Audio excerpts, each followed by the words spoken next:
Look at here. So welcome back to the another session of the corporate accounting. Understand the points. Buyback of securities and equity shares लिखा हुआ है. Things buyback of shares ही होता है ये. Understand the point. Buyback of share और वो भी equity shares ही होते हैं.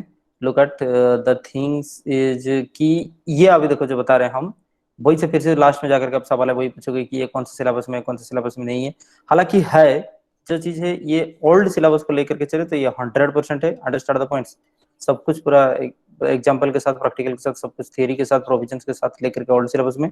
न्यू सिलेबस में आपको हो सकता है ये क्वेश्चंस नहीं आएंगे, आज लॉन्ग क्वेश्चंस नहीं आएंगे, लेकिन शॉर्ट क्वेश्चंस आ सकते हैं. आप ऐसे नहीं बता सकते हो बिकॉज शॉर्ट क्वेश्चंस की कोई भी कहीं पे भी सिलेबस नहीं होता है. This is the things. Understand the point. So आप यहाँ पे जुड़े रहिए, आपको सुनता रहना पड़ेगा. This is the things. और आगे जाकर के जो प्रॉब्लम अभी हुआ वही तो बात होता है. जब एंट्रांस होता है बाबू, एंट्रांस की कोई भाषा नहीं होता है. पूरा मतलब ओडिशा में जहां जहां पे भी जो जो जैसे जैसे सिलेबस है उसके हिसाब से आपको क्वेश्चंस आ जाने हैं. और थोड़ा बहुत तो एंट्रांस में आप मान करके चलो कि आउट ऑफ बॉक्स क्वेश्चंस भी आने हैं. This is the things. Understand the points. तो वही बात होता है कि वो एंट्रांस क्वेश्चन में आ सकते हैं वेदर आपकी सिलेबस में स्ट्रिक्टली वो चीज है या नहीं है. तो शॉर्ट क्वेश्चंस के लिए हो या फिर कम हो, न्यू सिलेबस में भी है और ओल्ड सिलेबस में से कंप्लीट ही है. Understand the point. This is the things. और कोई this is the problem. Okay. So in this class we will be studying that कि बायबैक ऑफ शेयर और सिक्योरिटीज का मीनिंग क्या होता है, अकाउंटिंग टेक्निक्स के ऊपर क्या होने वाले हैं, equity share with differential rights आपके पास अब है नहीं, अगर वक्त होगा तो वो चीज बता देंगे. फिर इशूइंग ऑफ इक्विटी शेयर्स वो चीज नहीं है. फिर provision of companies act regarding buyback of securities क्या कहते हैं, और ये भी था इसमें equity shares with differential rights, लेकिन डिफरेंशियल शेयर आपके सिलेबस में है नहीं तो वो चीज हम यहाँ पे नहीं देखेंगे. और डिफरेंस बिटवीन ये क्या होता है, ठीक है ना, equity shares and voting rights, ये चीज था कुल सिलेबस में. लेकिन आपके सिलेबस में जितना है वो देख चुके हैं ऑलरेडी, उसके हिसाब से फिर काम होता रहेगा. ठीक है. तो यहाँ पर चैप्टर ओवरव्यू हम आपको ये चैप्टर ओवरव्यू ये चीज था, देख लीजिए क्या लिखा. तो 68(1) के हिसाब से कंपनीज एक्ट 2013 सब कुछ लेटेस्ट अमेंडमेंट के हिसाब से पढ़ाई जा रहा है. ठीक है. बायबैक ऑफ शेयर क्या होता है, made out of buyback of shares हो सकता है. बायबैक ऑफ शेयर्स का मतलब पहले से थोड़ा सा बताते हैं हम आपको. चीज यहाँ पे जो कंपनी है, अंडरस्टैंड द पॉइंट, जो कंपनियां है वो कंपनी अपने ही शेयर्स ओपन मार्केट से खरीद सकते हैं. This is the things. Understand the points. अपने ही शेयर्स ओपन मार्केट से कंपनियां खरीद सकते हैं. This is the point. क्यों ऐसा होता है, क्योंकि रिडेम्पशंस जहां पे चाहिए रिडेम्पशंस करने के लिए इक्विटी शेयर से रिडेम्पशन होते नहीं है. Understand the point. Equity share यहाँ पे रिडेम्पशन नहीं होते हैं, प्रेफरेंस से रिडेम्पशन आप कर सकते हो. तो कंपनी में अगर मान करके चलो कि आपको कंपनी में इक्विटी कैपिटल घटाना हो तो फिर कैसे घटाओगे, समझ में आई बात. उसके लिए उपाय क्या है, this is the thing. Next में तो पर देखिए कंपनी अब के पास बात यह है कि कंपनी है, कंपनी क्या होता है कि मार्केट में इक्विटी शेयर इशू किए हुए हैं, लेकिन इक्विटी शेयर आपको पता है ये लाइफ टाइम होता है. जब कंपनी बंद हो जाने वाला है तब जाकर के इक्विटी शेयर के ऊपर कुछ हो सकते हैं. इसलिए तो आप इक्विटी शेयर्स के रिडम्पशन करने के लिए कोई भी उपाय नहीं है, आप नहीं कर सकते हो. अगर कंपनी विश करता है कि कैसे भी करके कंपनी में थोड़ा कैपिटल की रिडक्शन हो, अंडरस्टैंड द, ऐसे तो कैपिटल रिडक्शन के लिए रेस्ट्रिक्शन बहुत सारे हैं, लेकिन कैपिटल की रिडक्शन हो कंपनी ऐसा चाहता है तो फिर क्या कर सकते हो, आप ही अपना शेयर जो मार्केट में है वो खरीद सकते हो. समझ में आई बात. तो मार्केट से इक्विटी शेयर आप खरीद लोगे तो क्या बात हुआ, एक तो जिसके पास इक्विटी शेयर्स था, छोटे छोटे इन्वेस्टर जो थे, समझ में आई बात, वो किसी और को बेच देते शेयर. ध्यान से देखो, छोटे छोटे इन्वेस्टर्स जो थे, जो उस ओवरव्यू बता रहे हैं उसका पूरा रोल नहीं, छोटे छोटे जो भी शेयर होल्डर्स थे वो किसी और को, थर्ड पार्टी को शेयर्स बेच दे सकते थे. अब वजह किसी और को बेचने की वजह से आप क्या करोगे, आप खुद ही खरीद लोगे, वो शेयर्स आप खुद खरीद लेते हो. समझ में आई बात. This is the concepts. Understand the points. तो खुद खरीद लोगे तो आपको क्या फायदा हुआ, कंपनी के पास अपना ही शेयर्स आ गया, और अपना ही शेयर्स कंपनी के पास आ गया तो मान करके चलो पहले 1 लाख नंबर ऑफ शेयर हुआ करते थे, आजकल 80,000 नंबर ऑफ शेयर्स हो गए, क्योंकि हम खुद ही अपना शेयर्स खरीद लिए हैं. तो कंपनी और किसी के पास शेयर रहा नहीं तो ये कंपनी के पास आ गया, तो कंपनी इस तरह भी रिडेम्पशन कर सकता है शेयर्स. तो जैसे पहले 1 lakh shares number of share हुआ करते थे, आजकल 80,000 नंबर ऑफ शेयर हो जाएंगे. जैसे 80,000 नंबर ऑफ शेयर अगर हो जाते हैं तो क्या होता है कि कंपनी में पहले 1 लाख नंबर्स ऑफ शेयर्स का राइट्स था, अभी 80,000 बन जाएंगे, तो ज्यादा राइट्स अपने पास रहेंगे. समझ में आई बात. अपने पास ज्यादा राइट्स रहेंगे, जितना ही नंबर ऑफ शेयर रह जाएगा उतना कंट्रोलिंग पावर लोग का बढ़ता जाएगा. This is the concept. This is the biggest concept for which buyback of own share कहा जाता है. ठीक है ना. This is the things. आगे देखो 68(1) याद रखो. ऑफ द कंपनी जो बाईबैक शेयर हो सकता है, लेकिन अब कहां से उसके लिए फंडिंग करोगे, वही बात पहले से बताया था आपको। ये कहां से फंडिंग करोगे, तो फ्री रिजर्व से आएंगे, सिक्योरिटी प्रीमियम अकाउंट से आएंगे, और प्रोसीड्स ऑफ एनी शेयर और अदर स्पेसिफाइड सिक्योरिटीज, अंडरस्टैंड। और द प्रोसीड्स ऑफ, अगर कोई शेयर आया, फ्रेश इशू ऑफ शेयर हो रहे, तो उसके प्रोसीड से मतलब उसके, अंडरस्टैंड द पॉइंट्स। तो जब फ्रेश इशू करेंगे शेयर्स, उसके पैसे से भी हम सिक्योरिटी को रिडेम्पशन कर सकते हैं। Buyback of shares in any financial year shall not exceed 25% of its total paid up equity capital। Total paid up equity capital अगर 100 है मान करके चलो, तो एक साल में क्या होगा, 25 तक ये बाईबैक कर सकते हो, मतलब खुद का शेयर ओपन मार्केट से 25% ही अब खरीद सकते हो कोई भी एक फाइनेंशियल ईयर में। कोई भी फाइनेंशियल ईयर में मतलब होता है अप्रैल 1 से लेकर के नेक्स्ट 31 मार्च तक। इस अप्रैल 1 से 31 मार्च 12 मंथ्स के पीरियड में आप 25% आपकी कुल कैपिटल की वापसी खरीद सकते हो। So that shall be minimum 1 साल की गैप होना चाहिए बाईबैक ऑफर में, ठीक है ना। एक बाईबैक से दूसरा बाईबैक का जो अंतर है वो 1 साल होना चाहिए। द रेशियो ऑफ द डेब्ट owned by the company is not more than the twice of the capital and it's free reserves after such buyback. ये ओवरव्यू था, ये कूल प्रोविजन है, उसके बाद हम बता रहे हैं फिर आगे क्या करें। बाईबैक ऑफ शेयर्स होने के लिए आपको और क्या चाहिए, आपके पास डेप्ट जितना है, मान करके चलो आपकी डेप्ट आपके पास कितना है, 200। समझ में आई बात, दिस इज द थिंग्स। ये 200 है तो आपकी कुल मिलाकर के कैपिटल एंड फ्री रिजर्व जो है, द रेशियो ऑफ द डेब्ट owned by the company is not more than, understand the twice the capital of the free reserve buyback of share. तो आप आपकी कैपिटल जो है और फ्री रिजर्व्स को मिला करके, समझ में आई बात, आपकी कैपिटल प्लस रिजर्व्स को मिला करके अगर 100 है तो आपकी डेप्ट 200 से ज्यादा नहीं होना चाहिए। आपकी डेप्ट 200 से ज्यादा नहीं होना चाहिए। दैट मीन्स ये 2:1 रेशियो मेंटेन करना चाहिए, डेप्ट इज टू इक्विटी। समझ में आई बात, यही बात है। आप ऐसा ना हो कि इसको घटा करके आप 50 कर दो फिर डेप्ट हो गया 200, ऐसा नहीं हो सकता है। समझ में आई बात। तो हाईएस्ट टू आपका जितना कैपिटल प्लस फ्री रिजर्व से उसका दोगुना तक जा सकता है डेप्ट, उससे ज्यादा नहीं। This is the concept, understand the points. आगे देख करके चलो, तो बाईबैक ऑफ सिक्योरिटीज यहाँ पे क्या कहते हैं, this is the concept. Next is buyback of the securities, understand the points. Buyback of securities, this is the things, okay. देख के चलो आगे। तो इंट्रोडक्शन क्या लिखा हुआ है, बैकग्राउंड। बाईबैक ऑफ शेयर का मतलब होता है कि परचेज करो आपका खुद का शेयर्स ऑफ ए कंपनी, आपके कंपनी का खुद का शेयर सब खरीद लो, उसको बाई बैक कहा जाता है। समझ में आई बात। एक बार कंपनी इशू कर दिया शेयर्स टू द, यहाँ पे मार्केट्स में, ठीक है ना, ओपन मार्केट्स में शेयर कर रहे हैं, तो ये हो गए शेयर होल्डर्स, ठीक है ना, ये शेयर होल्डर्स जो कि मार्केट में है, तो इसको कहा जाता है issue of shares, issue of shares. फिर कंपनी क्या सोचता है कि आपको देखिए मानते हैं जो छोटे छोटे इन्वेस्टर्स होते हैं उनसे जो इक्विटी शेयर होता है वो खुद खरीद लेता है। समझ में आई बात। तो जैसे वापसी फिर से खरीद लेते हैं तो इसको कहा जाता है बाई बैक। एक बार हम सेल किए थे फिर से परचेज कर रहे हैं अपना ही खुद का शेयर, तो उसको बाई बैक कहा जाता है। This is the things, understand. तो कंपनी जब खुद का ही इक्विटी शेयर खुद ही वापसी खरीद लेता है उसको बाई बैक ऑफ शेयर्स कहा जाता है, ठीक है ना बात। This is the things. तो जब शेयर खरीदा जाता है they must be cancelled by the company, क्योंकि आप खुद के शेयर्स खरीद रहे हो और किसी का नाम पे है नहीं, तो जो भी बाईबैक ऑफ शेयर्स होता है वो उसको कैंसल्ड कर दिया जाता है, उसको सर्टिफिकेट कैंसिल करवा दिया जाता है, सो कैपिटल कम हो जाता है। दस shares buyback results into the decrease of share capital of the company, क्योंकि आप खुद का ही शेयर्स खरीद लोगे तो पहले क्या होता है, मार्केट में आप इशू किए थे 1 लाख शेयर्स, अब 20,000 खरीद रहे हो तो मार्केट में और सिर्फ 80,000 से रहेंगे, तो कंपनी के पास जब 20,000 शेयर्स आ गए इसको कैंसिल करवा दिया जाता है।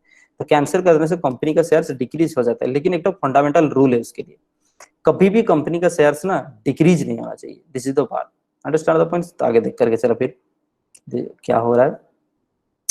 A company can not buy its own shares, company खुद का शेयर्स नहीं खरीद सकता for the purpose of investment, investment के लिए नहीं खरीद सकता है। समझ में आई बात। A company having sufficient, a company can not buy its shares for the purpose of investment, investment के लिए नहीं खरीद सकता है, ठीक है। इसके बारे में बता रहे हैं। एक कंपनी हैविंग सफिशिएंट कैश में decide to buy back of shares, आपके पास सफिशिएंट लिक्विडिटी पोजीशन है, आप शो करोगे तब जाकर खरीद सकते हो। तो यहाँ पे देखो फॉलोइंग में भी the objective and advantages of the buyback of shares, ठीक है ना। ऑब्जेक्टिव और एडवांटेजेस क्या है, इन्वेस्टमेंट की पर्पज पे कंपनी अपना शेयर नहीं खरीद सकता, इसका मतलब हम समझा रहे हैं आपका क्या बात हो गया। ये कंपनी है तो जब यहाँ पे देखिए शेयर से क्या होता है कि ये जो शेयर से, ये शेयर्स के ऊपर लोगों को फायदा मिल रहा है। समझ में आई बात। शेयर्स के ऊपर लोगों को फायदा मिल रहा है क्योंकि उनको डिविडेंड मिल रहा है। अब कंपनी क्या करेगा कि कुछ एक शेयर्स लोगों से खरीद लेगा, फिर कहेगा कि उस शेयर्स के ऊपर हमें ही डिविडेंड मिलना शुरू हो जाए, हमें ही डिविडेंड मिलना शुरू हो जाए, तो कंपनी फिर क्या होगा कि अपना जो शेयर है उसको इन्वेस्टमेंट हम करके रखें। तो अभी जो नया अमेंडमेंट के हिसाब से है कि can not by, company can not by own shares for the purpose of investment, investment के पर्पज आप नहीं खरीद सकते हो। समझ में आई बात? आपको कुछ पर्पज दिखाना पड़ेगा, वो कौन से ऑब्जेक्टिव से खरीद सकते हो देखो। तो increase earning per share, obviously एक शेयर्स के लिए अर्निंग बढ़ जाएगा, ईपीएस उसके लिए कर सकते हो। If there is not dilution of the company's earning as per the buyback of the shares, ठीक है, आउटस्टैंडिंग ये to increase the promoters holding as the shares which are bought back are cancelled, to increase the promoters holding as the shares which are bought back। look at it, दो objectives यहाँ पे लिखे हैं आगे और भी है, हाँ है। कौन कौन से ऑब्जेक्टिव खरीद सकते हो खुद के बात देखो। जैसे ही नंबर ऑफ शेयर्स कम हो जाएंगे तो कंपनी में क्या होगा, अर्निंग पर शेयर बढ़ेगा कि नहीं, बिल्कुल बढ़ेगा बाबू। पहले यहाँ इस एग्जांपल को पकड़ करके चल, पहले 1 लाख शेयर्स थे, ठीक है, तो 50,000 प्रॉफिट हुआ, तो 50,000 divided by 1 lakh.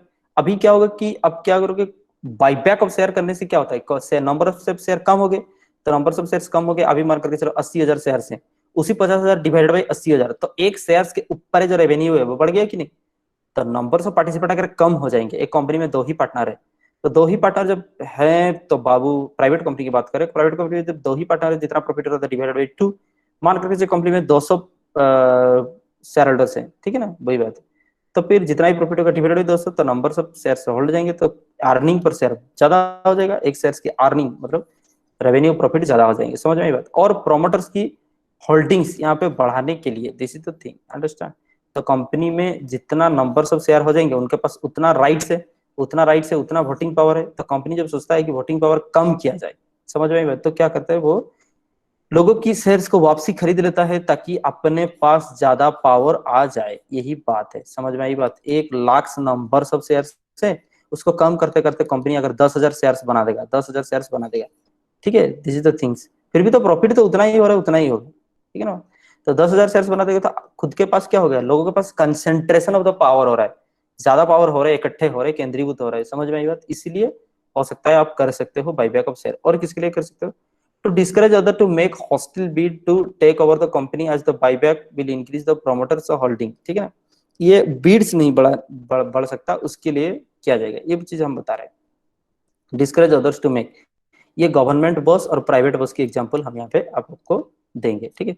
to support the share price on the stock exchange when the share price in the opinion of the company management is less than its worth, specially in the depressed market, तब भी खरीद लेता है, यहाँ पे एक depressed market भी खरीद लेता है।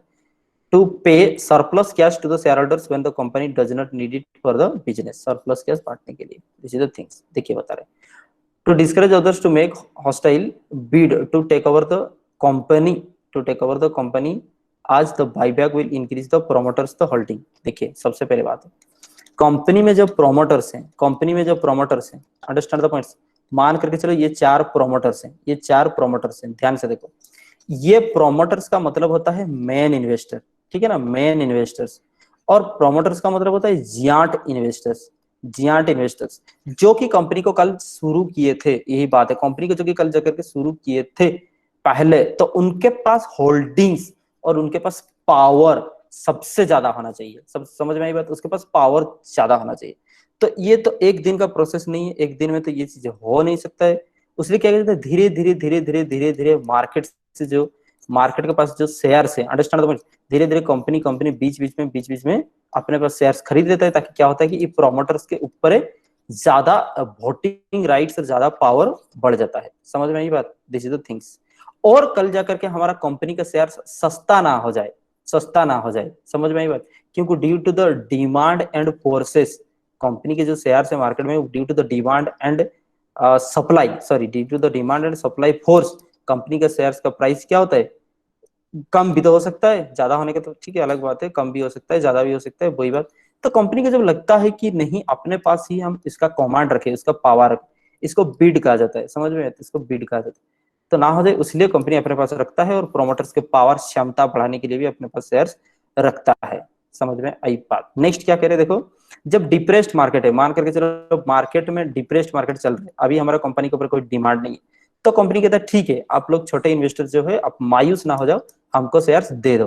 तो मार्केट को डिप्रेशन से बचाने के लिए भी कंपनी अपना शेयर्स खरीद लेता है। फिर आगे क्या लिखा हुआ है, कंपनी के पास अभी क्या सरप्लस शेयर्स बहुत ज्यादा हैं, सरप्लस शेयर, ठीक है ना, लाखों में करोड़ों हैं, जो कि देखिए एक्सेस ऑफ लिक्विडिटी आप नहीं रख सकते हो, शॉर्टेज ऑफ लिक्विडिटी आप नहीं कर सकते हो। आपके पास अभी एक्सेस लिक्विडिटी है, तो एक्सेस लिक्विडिटी है तो आप अभी क्या करने वाले हो, अभी आप क्या करने वाले हो, तो आप उस लिक्विडिटी को कैसे यूज कर सकते हो, समझ में आई बात, इस लिक्विडिटी को आप कैसे यूज कर सकते हो। तो आप क्या करोगे, कंपनी से शेयर खुद ही, सॉरी मार्केट से शेयर खुद ही खरीद लोगे, तो क्या होगा, इस हिसाब से आधा खरीद लोगे या तो पूरा खरीद लोगे, तो जो आपके पास क्या से वो कम से कम डिस्ट्रीब्यूट हो जाएगा शेयर होल्डर्स के पास। वैसे भी जो छोटे शेयर होल्डर्स है उनको सही समय में पैसा चाहिए, ठीक है ना बात। वो 100 रुपए में खरीदे थे, थोड़ा सा यहाँ पे बैकग्राउंड बता देते हैं ताकि अब जल्दी से हम बात कर सकेंगे। 100 रुपए में वो शेयर खरीदे थे, आप अभी कंपनी का जाकर के मार्केट जो बढ़ रहा है 150 हो रहा है या फिर 200 हो रहा है, तो आप क्या करोगे, आप कह रहे हो मार्केट में 200 चल रहा है, चल हम ही 200 दे देते हैं, समझ में आई बात। हम रिलायबल मतलब कंपनी कह रहे हैं मार्केट में किसी और को 200 में दोगे, जो आप शेयर होल्डिंग किए हो, हमको ही 200 रुपया में शेयर दे दो और हम ही आपको पैसा दे देंगे। अब उनको शेयर बेचना था, अब कंपनी के पास एक्सेस कैश था, कंपनी के पास एक्सेस लिक्विडिटी था, अब ये लोगों को शेयर बेचना था। तो यहाँ पे उनका पूरा क्या बात कहते हैं उनको, ठीक है ना, कॉन्सेंसस ऑफ इडियम हो गया। Understand the points. तो ये जो चाहते थे ये भी वही चाहते थे, अंडरस्टैंड द पॉइंट। सेम, उसको क्या कहते थे आप लोग, same thing in the same sense, बताइए। तो फिर कंपनी कहता है हम पैसा दे रहे हैं, हम ही को ही दे दो। तो this is the cool concept of the buyback of share, hope आप समझ गए हो, अंडरस्टैंड द पॉइंट। बात देख लो आगे क्या करें, कंपनीज एक्ट 2013 उसके ऊपर क्या कह रहा है, ठीक है ना। ये तो था कुछ कूल कॉन्सेप्ट से जो हम बात कर रहे हैं, हम मारामारी कर रहे हैं, लेकिन कंपनीज एक्ट 2013 उसके ऊपर क्या टिप्पणी दे रहा है।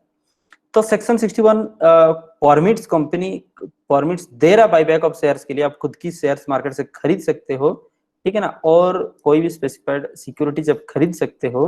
फिर लुक एट हियर, तो यहाँ पे कंपनी एक्ट 2013 यही कह रहा है कि आप कंपनी आपके बायबैक ऑफ शेयर खुद का खरीद सकते हो, लेकिन सिक्योरिटी जब कौन सी जगह से खरीद सकते हो, सिक्योरिटीज आउट ऑफ आप कहां से खरीद सकते हो, इट्स फ्री रिजर्व से खरीद सकते हो, द सिक्योरिटीज प्रीमियम अकाउंट से आप ले सकते हो, या फिर proceeds of the issue of any shares और अदर स्पेसिफाइड सिक्योरिटी से आप खरीद सकते हैं। This is the things, understand. तब कहां कहां का पैसा यूटिलाइज कर सकते हो, ऐसा तो बात नहीं है आप कोई भी एक फंडिंग से कहीं से भी आप बिल्कुल भी शेयर्स नहीं खरीद सकते हो। तो आपके कौन से फंडिंग से आप अपना शेयर्स को खरीद सकते हो, ये बात है। तो जैसे ही देखिए आपको ये बहुत बड़ा इन्वेस्टमेंट की बात है, आप खुद का ही शेयर्स हो, ओपन मार्केट में है, तो आप खुद ही शेयर्स को खरीदना चाहते हो, तो फिर आपके पास फंड्स होने चाहिए, सफिशिएंट फंड्स होने चाहिए। तो कहां से ये फंड्स आपको मिलेगा, सबसे पहले फ्री रिजर्व से आपको मिल जाना चाहिए, आपके पास फ्री रिजर्व होना चाहिए, आपके पास सिक्योरिटी प्रीमियम होना चाहिए। और आपको जैसे पता ही, हम पहले से प्रीवियस कंपनी लॉ के हिसाब से हम बताए थे, सिक्योरिटी प्रीमियम जो चीज होता है वो आपकी, वो भी फ्री रिजर्व होते हैं, वो भी आपकी कैपिटल प्रॉफिट होता है। तो कैपिटल प्रॉफिट को आप ऐसे ही डिस्ट्रीब्यूट नहीं कर सकते हो, लेकिन कैपिटल इशू या रिडम्पशन के लिए आप इसको यूज कर सकते हो। ये चीज हम आपको बताए थे। फिर और कहां से आपको फंडिंग मिल सकता है, आप कोई भी फ्रेश इशू अभी कर सकते हो, the proceeds of issue of any share, कोई भी शेयर आप अभी इशू कर सकते हो, ठीक है ना। जब भी शेयर इशू होता है आपको करोड़ों का पैसा मिल गया, 500 करोड़ का पैसा मिल गया, अंडरस्टैंड। तो इस पैसा को भी आप यूटिलाइज कर सकते हो। तो तीन चीज आप याद रखो यहाँ पे, फ्री रिजर्व और सिक्योरिटी प्रीमियम और fresh issue of the shares के ऊपर आपको जितना पैसा आएगा उसको आप यूटिलाइज करके फिर अपना शेयर्स खरीद सकते हो, ये बात है, अंडरस्टैंड। आगे देखो, फिर यहाँ पे टिप्पणी क्या लिखा हुआ है कि buyback of any kind of shares नहीं हो सकता, other specified security shall be made out of the proceed of earlier issue of the same kind of share. सबसे पहले यही चीज देखो, तो यहाँ पे बात ये है कि आप शेयर्स को अभी क्या होगा, आप लोगों को, ये है कंपनी, ठीक है ना, कंपनी कह रहा है कि जो छोटे इन्वेस्टर्स हैं उनको कह रहा है company, just a single minute, common wish to join जी, एग्जिट कर दिया शायद, हाँ। तो अभी ये कंपनी है, कंपनी वो क्या कह रहा है कि जो इन्वेस्टर्स हैं उनसे बाईबैक कर रहा है। तो जब बाईबैक करोगे फंडिंग आपको कहां से होगा, फंडिंग कहां से होगा, या तो कंपनी क्या कर सकता है कि फ्रेश शेयर्स बाजार में इशू कर सकता है, तो 500 करोड़ मिल गया, उसी में से इन लोगों को पैसा दे देगा, ये हो सकता है। लेकिन पहले से मान करके चलो 2017 या फिर 2018 में शेयर्स इशू हुए थे, उससे कुछ पैसा है आपके पास पड़ा हुआ है क्या सर, बैंक में आपके पास पैसा पड़ा हुआ है, इससे अभी जो बाईबैक ऑफ शेयर हो रहे हैं उसमें से पैसा नहीं दे सकते हो। तो आपको अभी क्या सीखने को मिला, अभी अगर बाईबैक ऑफ शेयर आपको करना है तो for the purpose of the buyback of share only you will be collecting the money from by issuing A fresh issue. समझ में आई बात, दिस इज द थिंग्स, यही बात थे। जिसको जहां पे समझ में नहीं आ रहा है पहले आप कमेंट करोगे, उसके बाद आप माइक ऑन करके हम पूछ सकते हो, ठीक है। तो आगे वही बात है, देखो फिर same kind of the other specified securities also, for example if equity shares are to be bought back then preference shares may not be used. हाँ, एक बात है, पहले से इशू किया हुआ नहीं कर सकते हो, और डिफरेंट काइंड ऑफ शेयर्स से भी आप नहीं कर सकते हो। जैसे कि एग्जांपल है, इक्विटी शेयर अगर बाईबैक करना है तो प्रेफरेंस शेयर्स को यूज नहीं कर सकते हो। प्रेफरेंस शेयर इशू करके जो पैसा है उसको यूज अप नहीं कर सकते हो। अच्छा, ये बात बार बार क्यों कहा जा रहा है, ध्यान से देखो। एक बार एक छोटा सा चीज यहाँ पे हम बता करके छोड़ दे रहे हैं, शायद आगे लिखा होगा नहीं लिखा होगा। कंपनी का एक्चुअली किसी भी हालत में जितना आपकी कैपिटल है, 500 करोड़ का सपोज कैपिटल है कंपनी के पास, किसी भी हालत में कंपनी का ना शेयर्स रिड्यूस नहीं होना चाहिए। समझ में, शेयर्स उसका रिड्यूस नहीं होना चाहिए। शेयर कैपिटल 500 करोड़ है तो 500 करोड़ आपको मेंटेन करना पड़ेगा। ठीक है, अगर आप रिडेम्पशन कर रहे हो, या फिर बाईबैक कर रहे हो, समझ में, बाईबैक में भी तो आपका शेयर्स कम हो रहे हैं, कैपिटल कम हो रहे हैं, रिडेम्पशन भी तो आपका कैपिटल कम हो रहे। तो एक मान करके चलो 100 करोड़, ठीक है ना, 100 करोड़ का बाईबैक कर रहे हो, तो बात यहाँ पर ये है, आप जितना बाईबैक कर रहे हो उतना फिर से आपको अरेंजमेंट लगाना होगा। तो आप 100 करोड़ ठीक है बाईबैक कर रहे हो, तो फ्रेश इशू इक्विटी शेयर आपको फिर से 100 करोड़ बनाना होगा। क्या तो आपकी फ्री रिजर्व्स को यूटिलाइज करके उतना 100 करोड़ कैपिटल आपको फिर से बनाना होगा। कहने का मेरा मतलब यही है कि 500 करोड़ का कैपिटल मेंटेन होना चाहिए, चाहे आप रिडेम्पशन करो चाहे बाईबैक करो। इसीलिए ये सब चक्कर है, समझ में आई बात। या तो फ्रेश इशू शेयर से पैसा दे दो, तो जितना करोड़ आपको वापसी करना था उतना पैसा मिल गया। लेकिन यहाँ पे ध्यान एक तो देना है कि इक्विटी शेयर बाईबैक कर रहे हो तो प्रेफरेंस शेयर को यूटिलाइज कर नहीं सकते हो। अभी तक जो बात ये है वही है, ठीक है ना। आगे देख के चलो, तो इंपॉर्टेंट प्रोविजंस क्या है, ठीक है, जस्ट सिंगल मिनट। जनरली इस जगह से मतलब प्रॉब्लम होता है थोड़ा बहुत अंडरस्टैंड। हाँ, नेक्स्ट वीक तो इंपॉर्टेंट प्रोविजंस क्या होता है कि जनरली हम ब्रॉडबैंड से ही करते हैं। घर से जब क्लास करते हैं तो ब्रॉडबैंड कनेक्शन से क्लास करते हैं, फाइबर नेट से, तो उसमें से आपको स्पीड चलता है, अंडरस्टैंड द पॉइंट्स। अभी आज मतलब वाईफाई से कर रहे हैं तो सो वही हम कंफर्म कर रहे थे। आगे देखो, तो important provisions relating to the buyback के लिए प्रोविजन है, ठीक है। ये हो गया आपके क्वेश्चंस, समझ में आई बात। बैकग्राउंड ओवरव्यू लिखोगे, फिर आपके क्वेश्चन सही आना है कि which are the various important provisions of the buyback of shares, understand the points. ये ओल्ड सिलेबस के हिसाब से ये गारंटेड क्वेश्चन से, ओल्ड सिलेबस को पकड़ करके आगे चलो तो ये बिल्कुल आपकी गारंटेड क्वेश्चन से। अगर न्यू सिलेबस में पकड़ करके चलो तो यहाँ पे सिर्फ शॉर्ट क्वेश्चन आ सकते हैं। This is the things. आगे देखो, तो सेक्शन 68(2) में, सेक्शन 68(1) में बेसिक कॉन्सेप्ट एंड द कहां से फंडिंग होगा वो चीज लिखा हुआ है। चलिए हम एक चीज बता दें, 61 में कहां से फंडिंग होगा वो चीज लिखा हुआ है, अंडरस्टैंड द पॉइंट्स। लेकिन 68(2) में बाकी प्रोविजंस क्या है, अदर इंपोर्टेंट प्रोविजंस क्या है, वही चीज लिखा हुआ है buyback of shares. The buyback is authorised bye article. सबसे पहले याद रखो, जितने भी कंपनीज लॉ के रिलेटेड बातें हैं, सबसे पहले ऊपर है तो यही चीज लिखे होना है बाबू, चाहे वो लिखा हो ना हो। आप अगर कहीं पे लिख भी देते हो वैसे भी आपका गलत नहीं होने वाला है। बाईबैक ऑफ ऑथराइज होना चाहिए आपके आर्टिकल्स ऑफ एसोसिएशन में, सबसे पहले लिखा होना चाहिए कि हाँ बाईबैक ऑफ शेयर्स हमारे कंपनी में हो सकता है, ये लिखा होना चाहिए, तब जाकर के होगा। उसके बाद देखो, एसआर पास करोगे, स्पेशलाइजेशन पास करोगे जीएम में, हमेशा एसआर पास होता है जीएम में, समझ में आई बात। स्पेशलाइजेशन जनरल मीटिंग में ऑथराइज करोगे बाईबैक ऑफ शेयर्स को, ठीक है। However, the above provision do not apply when buyback is 10% or less. अगर 10% और कम करना है buyback of shares of the paid of equity capital plus free reserve. यहाँ पे हमेशा पेड ऑफ इक्विटी कैपिटल आपका मान करके चलो 100 है, फ्री रिजर्व आपके चलो मान करके चलो 50 है, तो आपके पास टोटल कैपिटल कितना है 150 है, उसका 10% 15। अगर 15 रुपए या उससे कम एक ही बाईबैक कर रहे हो तो उतना आपको यहाँ पे करना नहीं चाहिए, उतना करना नहीं पड़ेगा आपको, ये प्रोविजन आपको अप्लाई नहीं करना पड़ेगा, ठीक है। उसके लिए क्या होगा, and is authorised by the board resolution और duly convened meeting of the directors. लेकिन हालांकि ये चीज आपको बोर्ड रेजोल्यूशन में पास करवाना पड़ेगा। Hence, in case of the buyback is up to the 10% of equity plus reserve, the same may be done with authorization of board resolution without necessity of being authorized by the articles of association. Articles of association में नहीं लिखा हुआ है तो आप ये board meeting से भी रेजोल्यूशन करके आप 10% या उससे नीचे बाईबैक कर सकते हो। तो company by special resolution members passed at general meeting of the company, ठीक है। तो बाईबैक मस्ट बी इक्वल और लेस देन, समझ में आई बात। ये अगर छोटे के लिए बात हुआ, लेकिन हाईएस्ट कितना तक चल सकता है समझ में आएगा।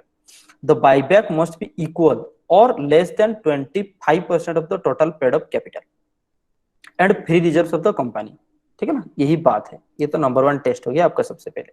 तो आपकी कैपिटल का सपोज मान करके चलो, आपकी कैपिटल कितना है बाबू 100 और फ्री रिजर्व्स आपके कितना है बाबू 100, तो टोटल कैपिटल और फ्री रिजर्व्स आपके हो गए 200। मेन प्रोविजन यही है कि उसके 25% मतलब कितना हुआ 50, तो 50 रुपए से ज्यादा आपका नहीं होना चाहिए। समझ में ये बात, यही बात है। तो हाइस्ट लेस देन और equal to the 25% of the capital and free reserves का काम हो सकता है। This is the thing. फिर इंपॉर्टेंट प्रोविजन आगे क्या है देखो, फिर आगे देखो, buyback of share in any financial year must not exceed 25% of the total capital, ठीक है ना। शेयर आउटस्टैंडिंग, अरे resource test, further the buyback of shares in any financial year must not exceed 25% of its total paid up capital plus free reserves, ठीक है ना। अब आपकी capital के बारे में वही चीज है। अच्छा, रिसोर्स टेस्ट आउटस्टैंडिंग टेस्ट आगे बताएं। इतना तक आपकी चीजें मेरे रूल्स में नहीं है, वही बात है। आप इतना याद रखो, आपको ये टेस्ट करना भी नहीं है। आप एक चीज याद रखो, कैपिटल प्लस फ्री रिजर्व्स की 25% या फिर कम आपके होने चाहिए बाईबैक। Understand the points. ये प्रॉब्लम के लिए टेस्ट होता है ना, इसलिए ये चीज लिखी है। द रेशियो ऑफ द डेप्ट ऑन, ये तो बताएं हम आपको, बहुत सिक्योर्ड हो अनसिक्योर्ड, जितना भी आपके पास डेप्ट है वो क्या होना चाहिए, बाईबैक के बाद जाकर के वो ट्वाइस से ज्यादा नहीं होना चाहिए। Understand the points. किसका, ना कैपिटल प्लस फ्री रिजर्व्स का। दैट मींस डेप्ट equity ratio test. Understand the points. ये बात, एक बार रिसोर्स टेस्ट होता है, मतलब फंडिंग कहां से आएगा उसके लिए टेस्ट होता है। एक बार क्या होता है, या वो चेक करोगे, एक बार क्या होता है कैपिटल का 25% हो रहा है कि नहीं वो चेक करता है, उसलिए लिखा हो कि आउटस्टैंडिंग शेयर और रिजर्व टेस्ट। छोड़ दे, आगे देखो। डेप्ट इक्विटी टेस्ट का मतलब क्या होता है, यहाँ पे ध्यान से हम बता दे रहे कि आपके पास जितना बताए फ्री रिजर्व और कैपिटल है, ये ओवरव्यू में हम बात कर चुके हैं। आपके पास capital plus capital, shareholders fund कह के चलो ना बाबू। शेयर होल्डर्स का फंड का मतलब ही क्या होता है, शेयर होल्डर्स फंड का मतलब क्या होता है, share capital plus reserve surplus. Understand. तो आगे हम शेयर होल्डर्स फंड मान लगे, तो share capital plus reserve surplus अगर ये 100 होता है, समझ में आई बात, तो आपकी डेप्ट ज्यादा से ज्यादा 200 तक जा सकता है, उसके ऊपर नहीं। यही बात है, समझ में आई बात। तो उससे उधारी नहीं होना चाहिए। इसका कहने का मतलब ये है, आप इतना कम रिड्यूस ना कर दो आपका कैपिटल कि लाइबिलिटी आपकी 2 गुना से ज्यादा हो जाएगा, फिर तो कंपनी के लिए तो ये फिर लाइबिलिटी हो जाएंगे। और जो शेयर होल्डर्स हैं, कंपनी में, वो अनसेफ फील करेंगे। समझ में आई बात, वो अनसेफ फील करेंगे, वो डेंजर में आ जाएंगे। So in order to protect their interest, in order to protect the interest of the investors, क्योंकि बाकी लेंडर्स भी हैं यहाँ पे, डिवेंचर होल्डर्स भी हैं। जब कंपनी में बहुत ज्यादा लाइबिलिटी हो जाएगा, आपकी ओन्ड फंड से बहुत ज्यादा लाइबिलिटी हो जाएगा, फिर कंपनी यहाँ पे सस्टेन नहीं कर सकता है। बात वही है, ठीक है। तो टिप्पणी यही कि central government may prescribe higher ratio of the डेप्ट than the specified under the clause of this class, लिखा हुआ है, वो कर सकता है। डेप्ट should include both long term and, however central government के पास है from the time to time वो ज्यादा रेशियो जितना स्पेसिफाइड है उससे ज्यादा कर सकते हैं, ठीक है ना। फॉर ए क्लास और क्लास ऑफ कंपनी, कोई एक पर्टिकुलर क्लास और क्लास ऑफ कंपनी के लिए। कभी कभार ऐसे भी होता है, हर एक चीज का सोल्यूशन है अंडर एनी डिफिकल्ट सर्कमस्टांसेस, और पर्टिकुलर कंपनी को भी परमिशन कुछ कुछ मिलते हैं जो लिखे हुए हैं लॉ और प्रोविजन में। अगर सेंट्रल गवर्नमेंट चाहेगा तो उसको भी मतलब कुछ एक रिलैक्सेशन कहीं कहीं पे मिलते हैं, ऐसा देखा गया है। All the shares other specified securities buyback are fully paid up. All the shares और other specified securities for buyback are fully paid up. जो भी शेयर आपका बाईबैक हो रहा है वो फुल्ली पेड अप हो जाने चाहिए। जैसे हम बढ़ाए थे आपको बोनस शेयर्स, वैसे ही बात है। बोनस शेयर्स भी फ्री रिजर्व से फंडिंग हो रहा था, बोनस शेयर्स भी फ्री रिजर्व से फंडिंग हो रहा था, जैसे कि राइट शेयर के बारे में हम बताए उसी तरह ही, और ये फुल्ली पेड अप हो जाने चाहिए। उस तरह बाईबैक ऑफ शेयर्स भी फुल्ली पेड अप होने चाहिए। समझ में आई बात। The buyback of shares or other specified securities listed on the recognized stock exchange in accordance with the regulation made by the Securities India other behalf. The buyback of shares and other specified securities क्या होगा, listed on the recognized stock exchange in accordance with the regulation made by the SEBI के rules के हिसाब से ये recognize आपके होने चाहिए कहाँ पे, स्टॉक एक्सचेंज में। Understand the points. The buyback in respect of shares and other specified securities other than those specified in the clause A in accordance with the guidelines may be prescribed. The buyback in respect of shares and other specified securities other than the specified in accordance with guidelines may as be prescribed, provided that no offer of buyback under this subsection shall made within a period of 1 year reckoned from the date of closure of the previous offer of buyback, if any. This means that there cannot be more than one buyback of already discussed. This is the things. यहाँ पे क्या लिखे हुए हैं देखो, direct मुद्दे पे आ जाते हैं। There cannot be more than one buyback in 1 year, ठीक है। वो ऐसा कह रहे हैं कि प्रीवियस बाईबैक से अभी करंट बाईबैक एक बार बाईबैक ऑफ शेयर हुआ था मार्केट से, ओपन मार्केट से, फिर एक बार बाईबैक ऑफ शेयर हो रहे हैं, उसका गैप, ठीक है ना, 1 ईयर होने चाहिए, तो 1 साल के अंदर ही अंदर 2 बाईबैक नहीं होने चाहिए, इसका मतलब वही है। The notice of the meeting, meeting का जो नोटिस होना चाहिए, which special resolution is suppose to be pass जिसमें होना है, must be accompanied by the explanatory statement, उसमें explanatory statement, notice of meeting में एक्सप्लानेटरी स्टेटमेंट रहना चाहिए। वो क्या है देख लो, a full and complete disclosure of all material facts. All material facts का मतलब अकाउंटिंग स्टैंडर्ड 1 अगर पढ़े हो, नहीं पढ़े हो तो बता दे रहे हैं। मटेरियल फैक्ट्स का मतलब होता है कि जो भी facts that are relevant to the investor's protection, those facts which can influence the investor's decision are called the material facts। material fact मतलब important fact जो भी है, ठीक है ना, जैसे कि अकाउंटिंग स्टैंडर्ड 1 के तहत जो भी मटेरियल फैक्ट्स है उसको डिस्क्लोज करो, उसी तरह आपके नोटिस में दिखाना है।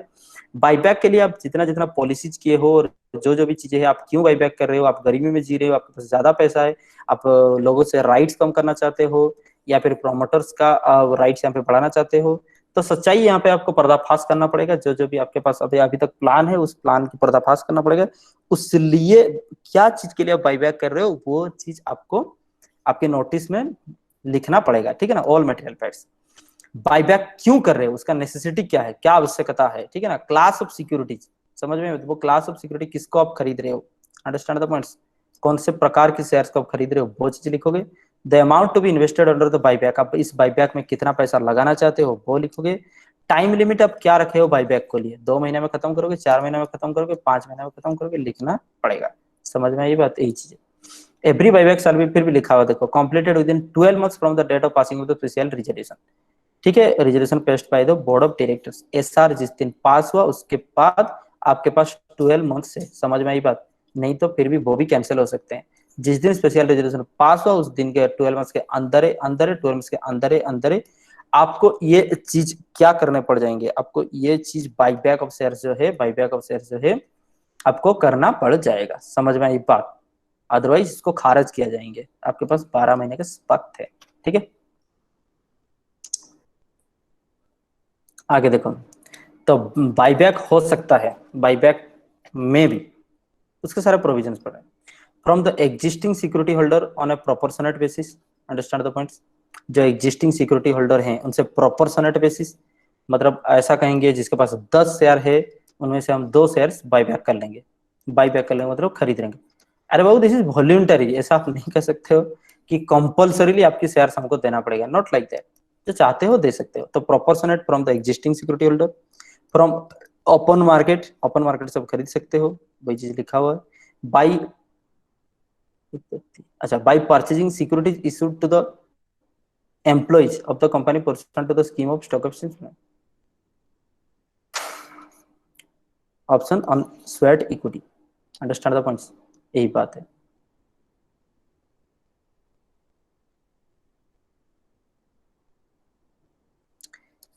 ओपन मार्केट, पूरा खुद ही ओपन मार्केट से, understand the points, securities shares आप खरीद सकते हो, दैट मीन्स ये परचेज ही हो गया। ओपन मार्केट से खरीदना क्या चीज है तो बता दे रहे हैं। सपोज मिस्टर साम के पास 100 शेयर्स है, मिस्टर ये क्या करता है, मिस्टर एस जो है वो मिस्टर पी को शेयर्स देने वाला था, दिस इज द थिंग, उसके पास जो 100 शेयर्स है मिस्टर पी को देने वाला था। अब वो क्या करेगा, कंपनी को वापसी कर रहा है ऐसा बात नहीं है, कंपनी को रिटर्न कर रहा है ऐसा बात नहीं, वो कह रहा है हम किसी को भी बेचेंगे, तो मिस्टर पी को नहीं बेच करके कंपनी कह रहा है कि हम ही को बेच दो, अंडरस्टैंड द पॉइंट्स, तो वो कंपनी को ही बेचता है एकदम मार्केट प्राइस ऑफ शेयर्स में, ठीक है ना, मार्केट प्राइस ऑफ शेयर्स जो है एमपीएस उसी में ही बेच देता है, ये ओपन मार्केट को खरीदना कहा जाता है, this is the thing, understand the points. और यहाँ पर देखो कुछ चीज हम बता चुके हैं, फिर आगे देखो, एम्प्लॉइज, एम्प्लॉइज को भी कभी कभी इशू किए जाते हैं, ये देखो employees, understand the points. Employee को अब पहले कहे थे ना, इसॉप प्लान जो है एम्प्लॉय स्टॉक ऑप्शन प्लान, ठीक है, एम्प्लॉय स्टॉक ऑप्शन स्कीम जो है, स्टॉक ऑप्शन ऑप्शन प्लान जो है, उसमें भी कुछ एम्प्लॉइज को कंसेशनल रेट में शेयर्स दिए जाते हैं, उससे भी शेयर्स खरीदे जा सकते हैं, या फिर एम्प्लॉइज क्योंकि अच्छे काम कर रहे हैं तो उनके अच्छे काम के लिए स्वेट इक्विटी शेयर्स उनको इशू किए जाते हैं, ये सब उनके लिए रिवॉर्ड है, समझ में आई बात। सारे के सारे कंसेशनल रेट ऑफ शेयर्स होते हैं, तो स्वेट इक्विटी शेयर्स ऑप्शन में हो या फिर एम्प्लॉय स्टॉक ऑप्शन ऑप्शन में प्लान में हो, जो शेयर्स इशू किए गए हैं वो एम्प्लॉय से भी खरीद सकते हैं, ओपन मार्केट से भी खरीद सकते हैं, this is the things, understand the points. आगे देख करके चलो, Where a company has passed special legislation पास कर चुका है under clause B of the subsection 2 the buyback of its own shares and और other securities under this section its before making such shares file with the register. आपको क्या करना पड़ेगा, देखो register में आपको फाइल करना पड़ेगा। Security exchange board of India SEBI में आपको डिक्लेरेशन देना पड़ेगा कि आप सॉल्वेंसी हो, उसको सॉल्वेंसी सर्टिफिकेट कहा जाता है। सॉल्वेंसी सर्टिफिकेट आपको देना पड़ेगा in the form may be prescribed and verified by the affidavit to the effect of the board of directors। board of directors affiliated आपको सर्टिफिकेट देना पड़ेगा। ये चीज क्यों करना पड़ता है हम बता देंगे। देखो यहाँ पे ध्यान से, पहला बात यह आया कि register of company ROC and SEBI, understand the points, ROC and SEBI में आपको declaration of the solvency, declaration of the solvency आपको देना पड़ेगा।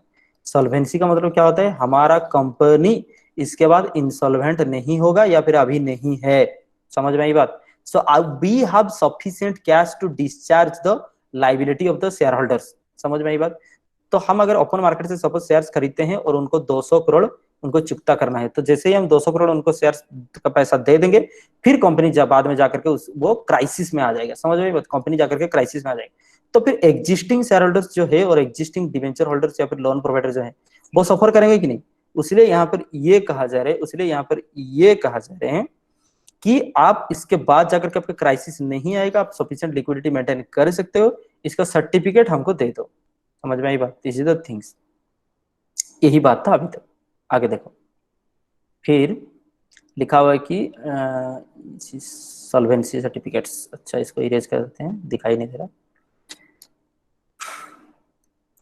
has made full inquiry into the affair of the company as a result of which they have formed an opinion that it is capable of meeting its liabilities। कहते हैं हम आपको insolvent within the period of 1 year the date of declaration of date, आपके 1 साल के अंदर जाकर के आपका सॉल्वेंसी पर रहेगा, आप इंसॉल्वेंट नहीं होगे, आपका क्राइसिस में नहीं आओगे, इसका सर्टिफिकेट देना है। फिर it must be signed at least 2 director के द्वारा ये साइन किया जाएगा। ये डिक्लेरेशन जो है वन ऑफ हुम shall be the managing director. समझ में आई बात, मैनेजिंग डायरेक्टर एक होना चाहिए, 2 डायरेक्टर के द्वारा साइन होगा। टिप्पणी दे रखा है कि no declaration solvency shall be filed with the security board of exchange of India of the company who shares not listed in the recognised stock exchange. समझ में आई बात।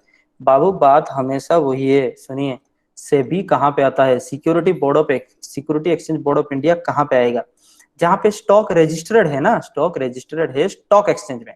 समझ में आई बात। स्टॉक अगर रजिस्टर्ड है स्टॉक एक्सचेंज में, वहां जाकर के सिक्योरिटीज आने हैं।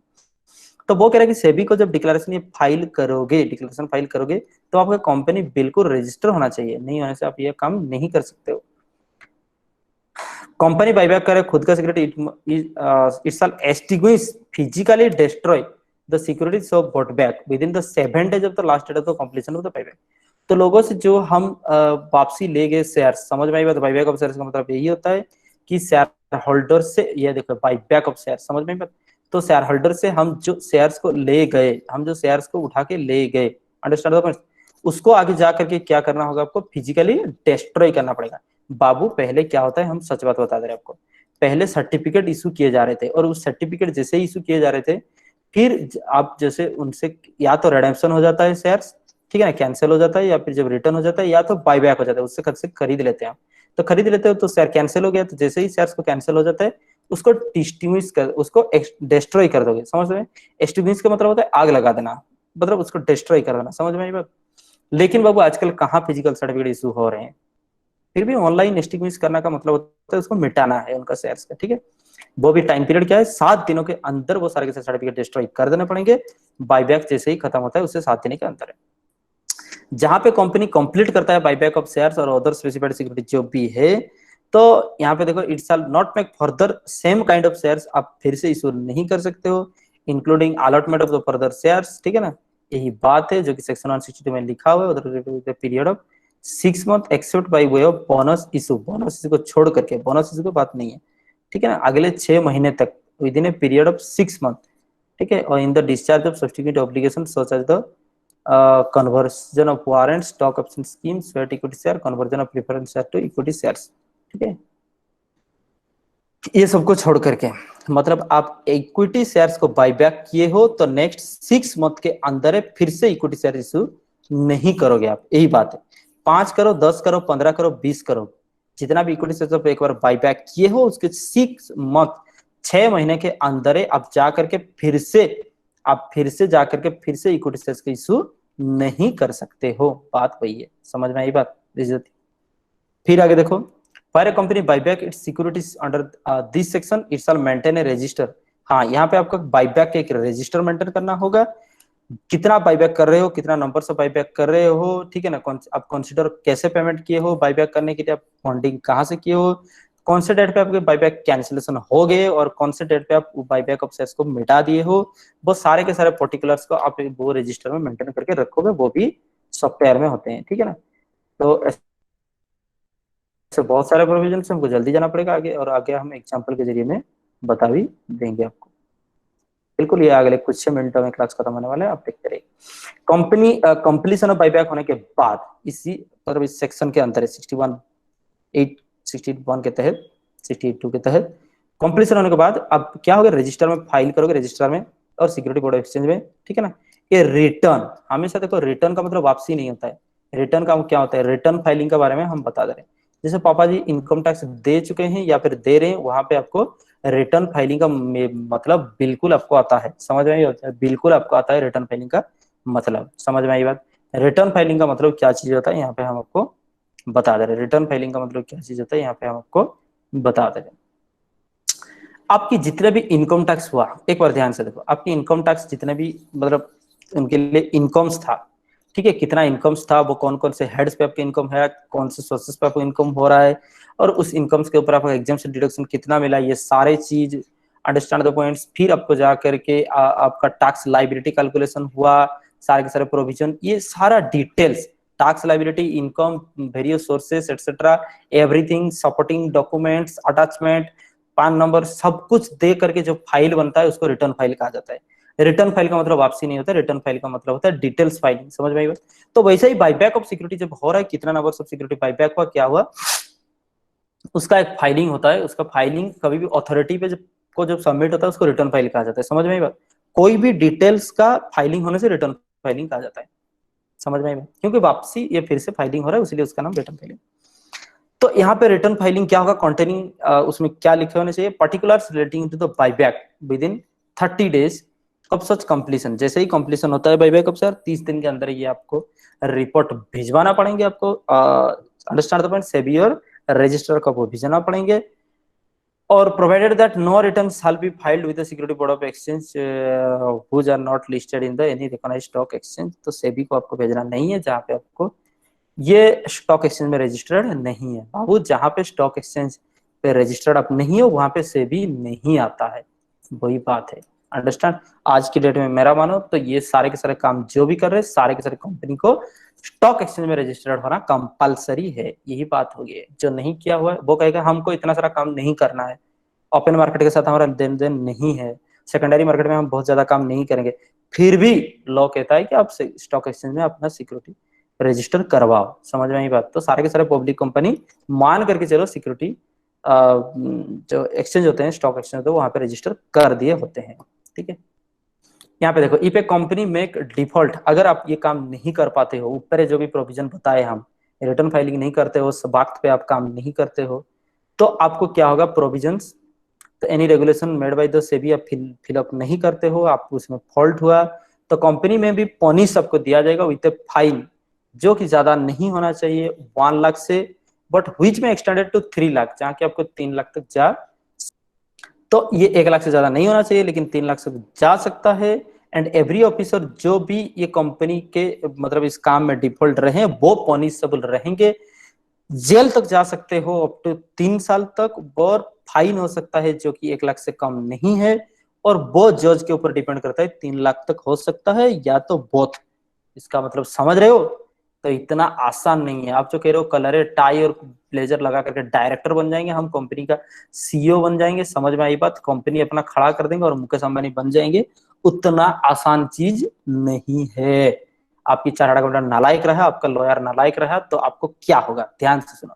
जो भी ऑफिसर जो भी डायरेक्टर्स फॉल्ट में रहे, उन सारे को 1 लाख से 3 लाख तक, डिपेंड करता है जज की डिसीजन के ऊपर, फाइन देने पड़ जाएंगे, और ऊपर से not less than 1 lakh to 3 lakh, ठीक है, और ऊपर से आपको 3 साल तक जेल हो सकते हैं, कोई एक या तो दो, समझ में आई बात, कोई एक या तो दो, पूरा एकदम बटर पे मक्खन, चलिए कोई बात नहीं। तो सेक्शन 16(1) क्या कहता है कि कंपनी परचेज करता है जो खुद का share out of free reserve कर सकता है, या तो सिक्योरिटी प्रीमियम को यूज कर सकता है, या तो equal amount the nominal value जितना पार हो रहे हैं उतना आपको क्या होगा कि sum of equal to the nominal value share purchase shall be transfer to the capital redemption reserve account. हाँ वो तो बताएंगे, detail of such account shall be disclosed in the balance sheet. तो ये बात है, या तो वो फ्री रिजर्व से कर सकता है या फिर सिक्योरिटी प्रीमियम से कर सकता है, पहले से बताया फ्रेश इशू से उसका पैसा मिल सकता है। फिर से आगे देखिए, मान करके चलो कि 50 करोड़ आपकी बाईबैक हो गया, 50 करोड़ बाईबैक होने से क्या हुआ, उतना शेयर्स कंपनी में कैंसिल हो जाएगा। हम आपको बताए थे जितना शेयर्स आप खुद का खरीद लोगे तो कैंसिल हो जाना है। तो जितना शेयर्स कंपनी में कैंसिल हो रहा है, जितना शेयर्स कंपनी में कैंसिल हो रहा है उतना शेयर्स की आपको भरपाई फिर से करना पड़ेगा। मतलब उतना भरपाई करना पड़ेगा सीआरआर अकाउंट बना के, कैपिटल रिडेम्पशन रिजर्व। समझ में आई बात, ये बना करके जब जब भी कंपनी में कैपिटल कम होता है, रिडेम्पशन होता है, तब उसको फिलअप करने के लिए सीआरआर अकाउंट बनाया जाता है, और ये सीआरआर अकाउंट फ्री रिजर्व से बनेगा। समझ में आई बात, तीसरी तो तीन। तो कहने का मतलब है आप 100 करोड़ शेयर था, 50 करोड़ आप, एग्जाम्पल है ऐसा नहीं हो सकता है, 100 करोड़ शेयर था, 50 करोड़ आप डिक्रीज कर रहे हो, तो फिर से 50 करोड़ आपको भरना पड़ेगा, सीआरआर अकाउंट उतने का आपको बनाना पड़ेगा। तो फिर से सीआरआर अकाउंट जैसे ही 50 करोड़ का बना देते हो, ये कैपिटल रिडेम्पशन रिजर्व होता है। मतलब कैपिटल क्योंकि रिडेम्पशन हो गया उसको भरपाई करने के लिए रिजर्व, इसीलिए उसका नाम होता है कैपिटल रिडेम्पशन रिजर्व अकाउंट। समझ में आई बात।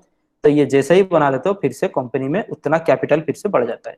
Sir capital redemption reserve account क्यों कैपिटल के साथ इक्वल होगा? नहीं, वो कैपिटल के साथ इक्वल तो नहीं है, लेकिन उसमें से आप डिविडेंड नहीं डिस्ट्रीब्यूट कर सकते हो, इसलिए उसमें से आप डिविडेंड डिस्ट्रीब्यूट नहीं कर सकते हो, इसलिए वो कैपिटल की तरह काम करता है। ठीक है, फिर आगे क्या लिखा था, shares other specified securities which are proposed to be bought back must be fully paid होना चाहिए जितना जो शेयर बाय बैक करना चाहते हो।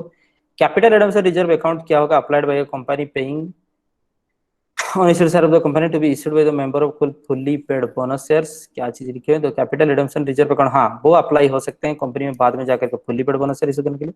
तो पहले से जब बोनस शेयर हम पढ़े थे, थोड़ा सा याद करो, हम आपको बताए थे, ठीक है ना, सीआरआर अकाउंट जो क्या हो रहा था, वो डेबिट हो रहा था to bonus to share holders. ये जिसको याद है वो बिल्कुल अभी समझ गए, to bonus to share holders हो रहा था। इसका मतलब सीआरआर अकाउंट यूज हो रहा है किसके लिए बाबू, बोनस शेयर इशू करवाने के लिए। तो वो कह रहा है जो सीआरआर अभी आप बनाओगे कैपिटल रिडेम्पशन रिजर्व अकाउंट, उसके ऊपर हम और भी चर्चा किए हैं, लेकिन ये redemption of shares and debentures में जाकर के और ज्यादा चर्चे होने वाले हैं।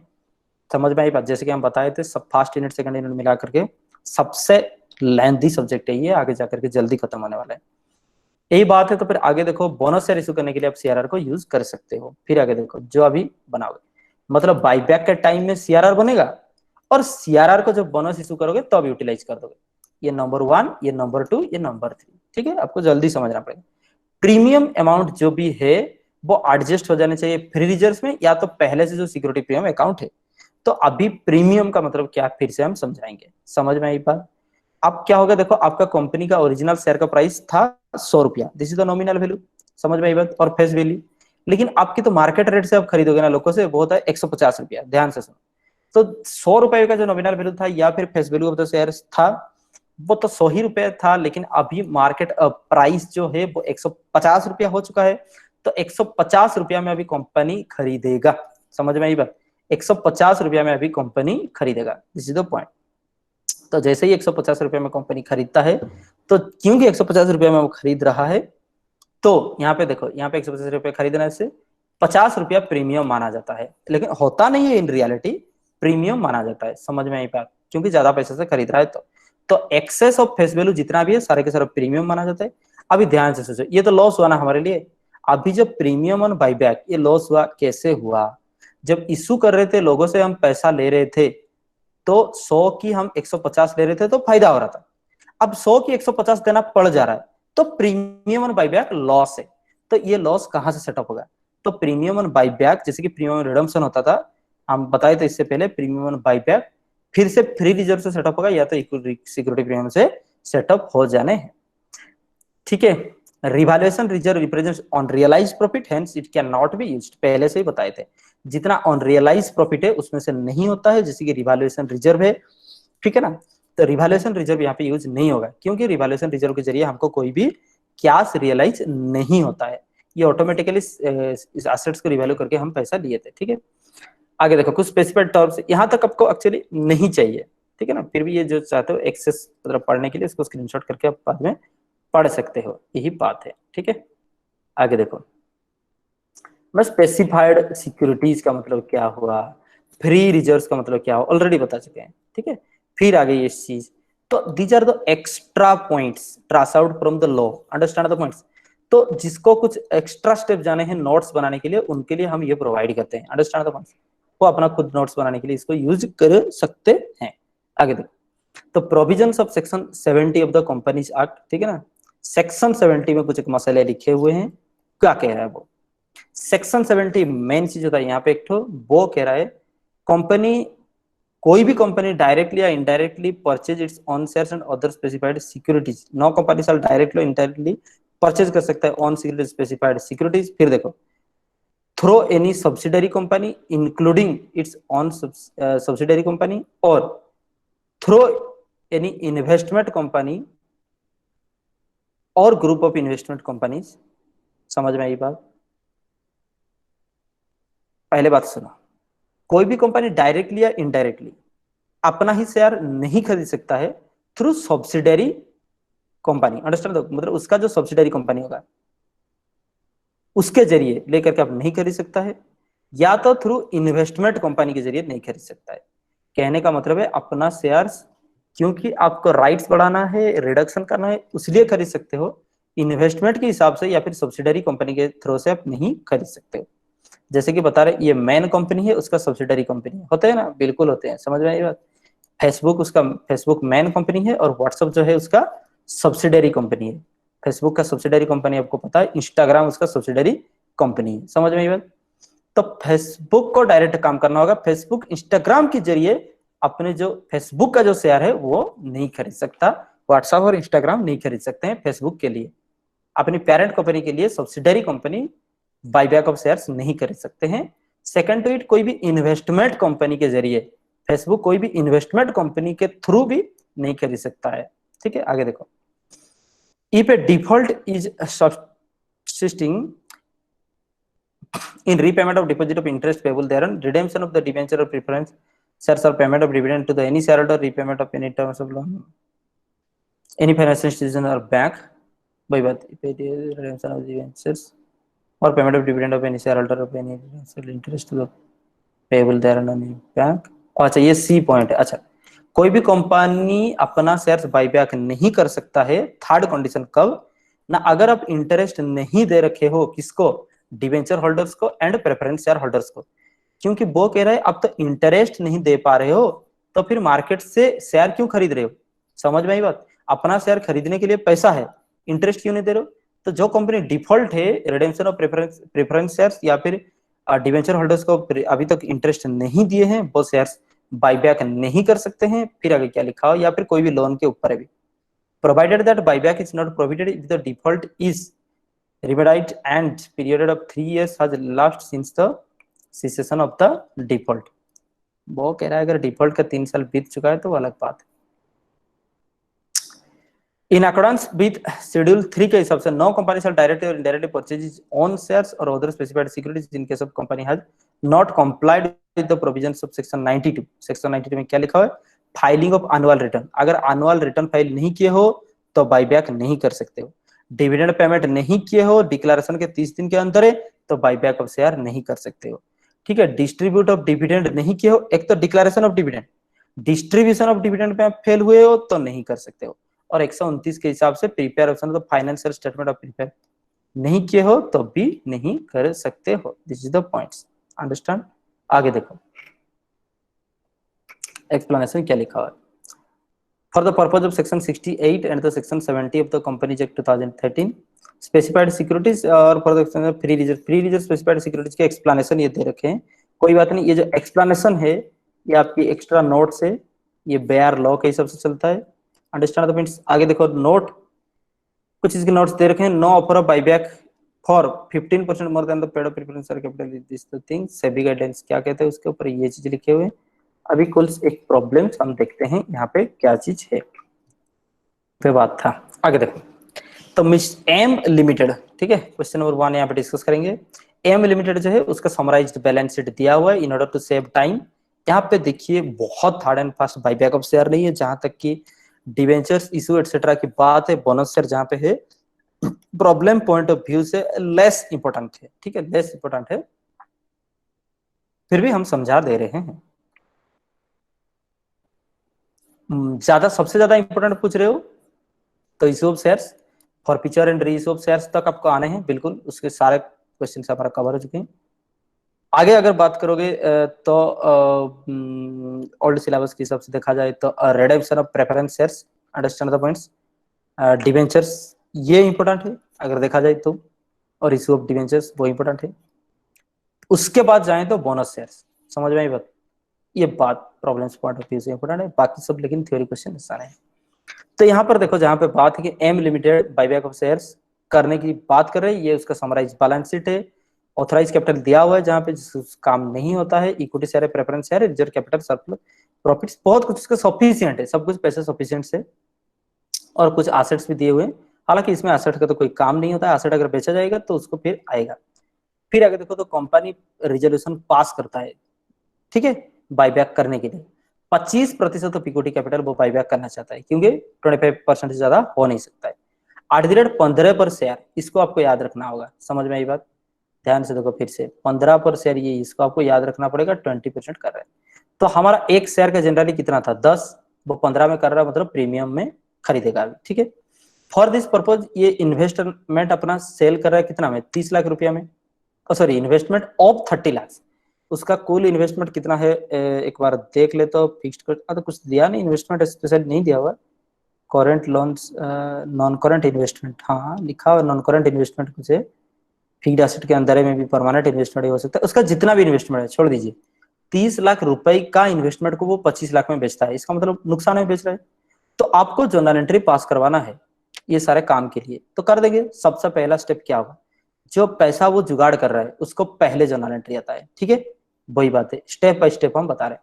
तो सबसे पहले क्या होता है, आपका जो पैसा जुगाड़ हो रहे, number 1 liquid arrange, number 1 liquidity, समझ में आई बात, अरेंजमेंट, पैसा अरेंजमेंट होता है पहले। तो देखिए हम बता रहे थे, तो आपको पैसा कितना मिल रहा है, जितना पैसा मिल रहा है बैंक अकाउंट डेबिट, तो 25 लाख मिल रहा था, तो यहाँ पे रुपीज इन 000 लिखा हुआ है, तो 000 लिखा हुआ मतलब 2500 होगा, दैट मीन्स 25 लाख। तो आपको 25 लाख में बेच रहे हो, और इन्वेस्टमेंट का वैल्यू कितना था 30 लाख, तो एसेट गोज आउट क्रेडिट, पैसा आ रहा है तो डेबिट, तो आपको लॉस हुआ तो प्रॉफिट एंड लॉस अकाउंट होता है कि नहीं। तो प्रॉफिट जब भी एसेट्स बेचते हो या फिर कोई भी चीज बेचते हो, लॉस होता है तो क्या होता है, पीएल अकाउंट डेबिट हो जाता है, तो 500 रुपये पीएल अकाउंट को डेबिट हो गए, जितना पैसा मिला पैसा अकाउंट डेबिट, लॉस हो गया लॉस अकाउंट डेबिट, दोनों को मिलकर के एसेट की अकाउंट हो जाना है। एसेट्स बैलेंस शीट में जब था उसका बैलेंस डेबिट था, अभी वो क्रेडिट हो जाएगा, पैसा आ रहा था डेबिट हो जाएगा, लॉस डेबिट हो जाएगा, समझ में आई बात। अभी क्या होगा, अभी बाईबैक के लिए हम काम करेंगे, समझ में, अभी बाईबैक के लिए काम करेंगे। देखो पहले क्या होता है, बाईबैक ड्यू हो जाना चाहिए, समझ में आई बात, ध्यान से देखो स्टेप बाय स्टेप, पहले बाईबैक ड्यू हो जाना चाहिए, जो चीज नहीं लिखे हो वो चीज आप नोट करते रहो आगे। तो सबसे पहले बाईबैक आपकी ड्यू हो जानी चाहिए। तो बाईबैक ड्यू होने का मतलब क्या होता है, ध्यान से रखो, यहाँ पे कैपिटल हो रही कम, जब कैपिटल आ रहा था तो क्रेडिट हो रहा था, अभी कैपिटल क्या हो जाएगा, डेबिट। तो यहाँ पे 20%, चलिए हम देखते हैं 20% का मतलब क्या हुआ, आपकी कुल कैपिटल है 3 लाख, हाँ इक्विटी की बात कर रहे हैं, तो 3 लाख का 20% की बात कर रहे हैं, तो 6 लाख, 3 लाख नहीं बाबू, ये 30 लाख, समझ में आई बात, ये 3 000 फिर 000 30 लाख, तो 30 लाख की 20%, 6 लाख हो गए यहाँ पे, अंडरस्टैंड द पॉइंट्स। तो 6 लाख डेबिट हो जाने हैं, और क्योंकि वो कह रहा है कि 15 में, ध्यान से देखो 10 का चीज, सॉरी 10 का चीज 15 में होगा, दैट मीन्स का क्या मतलब हुआ, 5 रुपए करके, तो 5 रुपए करके अगर ऐसे देखोगे तो फिर यहाँ पे फिर 3 लाख, यहाँ पे आपका 3 लाख हो गए आपका प्रीमियम पेएबल, ठीक है। हम कैलकुलेशन करके देखेंगे, क्या कैलकुलेशन करके देखोगे, एक बार देख लो,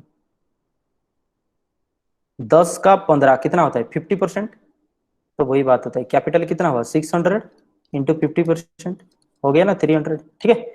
फिर इक्विटी शेयर बाईबैक, जैसे कि आप बोनस ड्यू करते थे तो बोनस टू शेयर होल्डर्स लिखते थे, अभी इक्विटी शेयर बाईबैक अकाउंट, अलग अलग चीजें लिखे जाते हैं, ऐसा बात नहीं, बाईबैक अकाउंट, ठीक है, कितना आ गया 900, तो जैसे ही हमको ये 900 पैसा उसको चुकता कर देना है, ठीक है।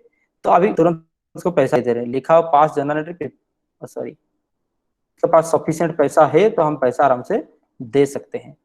फिर देखो उनका क्या होता है, एक बार क्रेडिट किया गया, ये टेम्पररी अकाउंट है तो क्रेडिट कर दिए जा रहे हैं, क्योंकि क्रेडिटर्स क्रेडिट होते हैं, अभी उनको पेमेंट कर देंगे तो इक्विटी बाईबैक डेबिट हो जाएगा, कैश चला जाए तो कैश क्रेडिट हो जाएंगे। समझ में आई बात? आगे देखो, यहाँ पे दो चीजें निकल करके आ गई, एक तो ये प्रीमियम आपका जो हुआ ये एडजस्ट होने हैं, और एक तो प्रीमियम एडजस्ट होने हैं। तो कैसे प्रीमियम एडजस्ट होगा? दो उपाय है आपके पास, या तो सिक्योरिटी प्रीमियम से एडजस्ट करो, ठीक है ना, या तो सिक्योरिटी प्रीमियम से एडजस्ट करो, अगर नहीं है तो रिजर्व सरप्लस से एडजस्ट करो।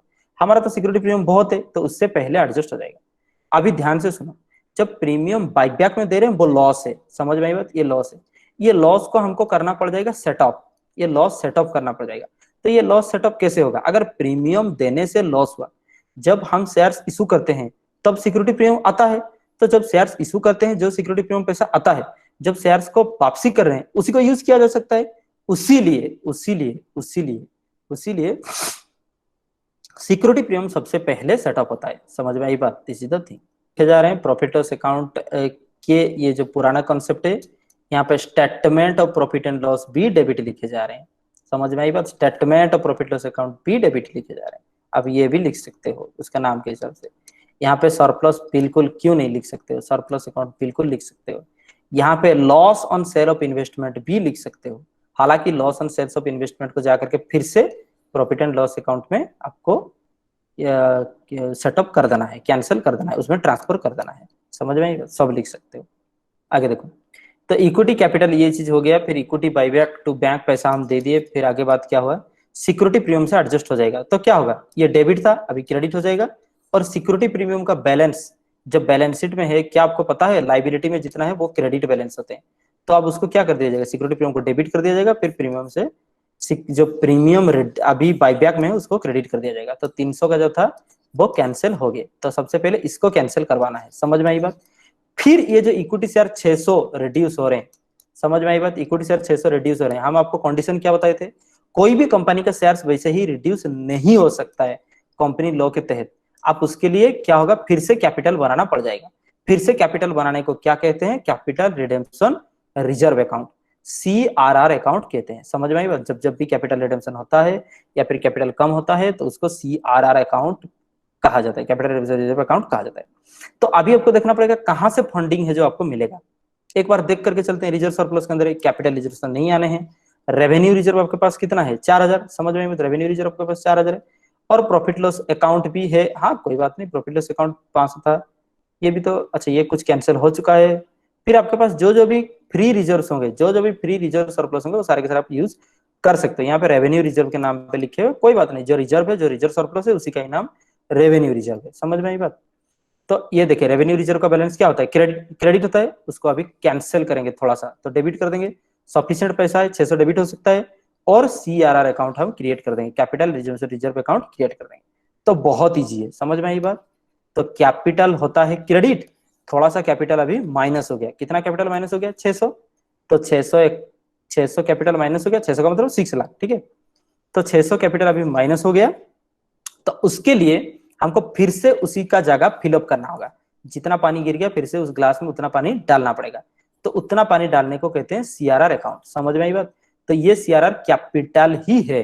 कैपिटल रिडेम्पशन रिजर्व का मतलब होता है क्योंकि कैपिटल रिडेम्पशन हो गया उसके लिए एक रिजर्व बनाएंगे, और इसमें से आप डिविडेंड डिस्ट्रीब्यूट नहीं कर सकते हो, इसको वैसे ही बांट करके आप खा नहीं सकते हो। समझ में आई बात? तो this is exactly treated like the capital of the company. सिर्फ और सिर्फ बाद में जाकर के इस CRR से बोनस इशू कर सकते हो, बोनस शेयर। तो जैसे ही बोनस इशू कर दोगे फिर से तो कैपिटल भरपाई हो रहा है ना, वही बात है। 600 अभी माइनस हो गया, CRR बना दिए, फिर CRR 600 माइनस हो जाएगा, बोनस इशू करवा दिए, फिर से भरपाई होगा। जैसे ही बोनस इशू करवा दिए फिर से 600 आ जा रहा है। तो किसी भी हालत में कभी भी कैपिटल आपको रिड्यूस नहीं आना चाहिए। आगे देखो, फिर ये कुछ सवाल दिए हुए, उसका ऑलरेडी सॉल्व है ना, तो उसका टाइम नहीं लगेगा हमारे पास, ठीक है। फिर से ये बात वही कर रहा है कि एक ये नॉन लिस्टेड कंपनी लिखा, नालायक कंपनी है, उसका मतलब वो दे रखा है कुछ चीजें, सोर्सेस ऑफ फंड्स जो है ऑथराइज्ड कैपिटल दे रखे हैं, इसको सिर्फ और सिर्फ बैलेंस शीट में दिखाने के काम आएंगे।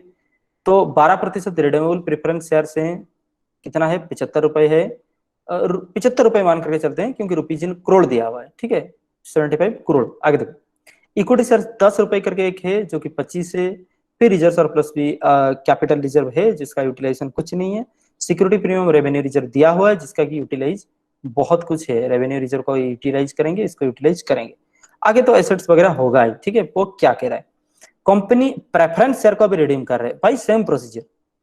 1 अप्रैल में प्रेफरेंस शेयर को रिडीम कर देंगे और वो भी 50 लाख की बाईबैक कर रहा है, ठीक है। 10 का शेयर 50 में, यहीं पे आगे पॉइंट। आपकी एक शेयर 10 है लेकिन आपको 50 रुपए में बाजार से खरीदना पड़ रहा है। जी बता सकते हैं प्रीमियम कितना है, 40 रुपए। तो 40 रुपए करके प्रीमियम है एक शेयर के अंदर है। हाँ होता है, और क्या करोगे। देखा, in reality that is not premium, क्योंकि मार्केट शेयर से हम खरीद लेंगे तो ज्यादा ही देंगे। तो कंपनी लोग वही कहता है कि भाई जितना भी पैसा ज्यादा दे रहे हो, या तो रिडेम्पशन के वक्त पे या फिर तो इशू के वक्त पे, जितना भी पैसा ऑन एंड एबव आपकी लग रहा है इशू प्राइस के ऊपर है, तो उतना प्रीमियम माना जाएगा। रिडेम्पशन के टाइम में रिडेम्पशन प्रीमियम, इशू के टाइम में इशू प्रीमियम, बाईबैक के टाइम में बाईबैक प्रीमियम। समझ में आई बात। लेकिन सिक्योरिटी प्रीमियम एक होता है, वो अलग चीज। अच्छा, the payment for the above were made out of the huge bank balance. हाँ, बैंक बैलेंस उसका बहुत है तो उसमें से पेमेंट कर दिया गया। देखो, बैंक बैलेंस लिक्विडिटी एक अलग चीज होता है, फंड एक अलग चीज होता है, बताएंगे बाद में। व्हिच, देखो, which appeared as a part of the current assets, तो उसके पास सफिशिएंट पैसा उसमें से डिस्चार्ज कर दिए गए। अगर सफिशिएंट कैश नहीं होने से क्या होता है आपको पता है, इस चीज नहीं लिखा था। अगर सफिशिएंट कैश आपके पास नहीं है, यहाँ पे देखो उसका पैसा है, कहाँ पे लिखा हुआ है, एप्लीकेशन ऑफ फंड दिया हुआ है।